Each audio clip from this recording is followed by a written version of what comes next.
Hey, what's up, everybody? This is Jonathan Zungry. Welcome to RiptenTV. We just got out of the Xbox Microsoft press conference. It was pretty amazing. It was like a flood of information.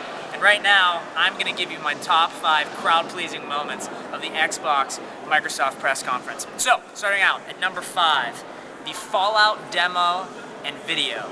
The guys from Bethesda actually put together a really nice demo of the Fallout game, and the moment that pleased the crowd the most is when they showed him picking up the handheld nuke launcher, and he actually shot it at a guy using the VATS system, which is the targeting system where you can pause it, you can target a different body part. He shot the VATS missile, and it actually blew up an entire group of the Enclave guys. It was pretty amazing. As well as the demo that they showed was a 50s style educational program, and it showed like what are you going to do when the nuclear holocaust comes, and it showed people going into VATS and, hey, little Susie, you can help repopulate the earth, and then she's like real unsettled and doesn't know what to say about that. It's pretty hilarious. People actually laughed at it a lot. So that's number 5. Number 4, people really reacted to AC/DC being part of the next Rock Band game, Rock Band 2.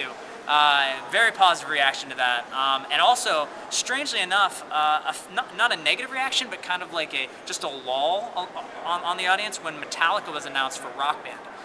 So it was kind of strange. I don't know, maybe it was the way that he presented it. He was like, and Metallica. It was like kind of weird, and I don't know if people felt it. But so AC/DC going to be part of Rock Band 2. Really cool. Number 3, Resident Evil 5 preview. That was awesome, especially when they announced co-op. Co-op for a Resident Evil in-game co-op.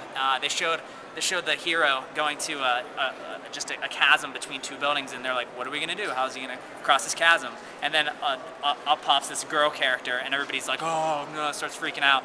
And then she helps him, like he throws her over top of the chasm, and then she goes around, shoots up a bunch of zombies with a machine gun, and then he covers her from the other side with a sniper rifle, and it goes back and forth and showed them helping each other out, and then she shoots up a gate so he can get through, and so they can progress. It was amazing. Plus the graphics was awesome, and it reminded me a lot of Resident Evil 4. Really, really quite a throwback to Resident Evil 4. Number 2, this was my favorite one. This is my personal favorite on the list. Netflix being announced in partnership with Microsoft Xbox Live. It was a little bit strange because some of the reaction I think was faulty. He was very slick with the way that he said it. He said Netflix subscribers who are Xbox Live members now have access to all these movies, but then he rephrased it in a second statement, and it was like, so now people who are members of Xbox Live can download movies from Netflix at absolutely no additional charge. But that of course was prefaced by the previous statement, but people sometimes only heard the second. Actually, a bunch of us only heard the second statement.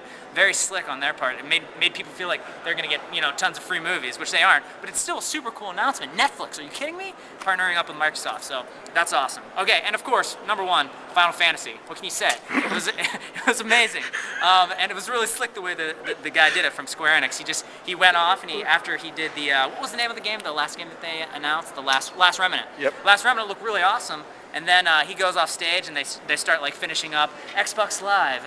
Xbox is the leading system in this generation, blah blah. And he comes back on stage, Square Enix guy, and he taps the dude on the shoulder and is like, "Excuse me, we have one more announcement," this kind of thing. And then lights go dim. Final Fantasy 13 comes up, and everybody's like, "Oh, Sony, what are you gonna do?" And we don't know really. We'll have to find out. So those are my top 5 moments of the Microsoft press conference. For RiptenTV, this is Jonathan Zungry signing off.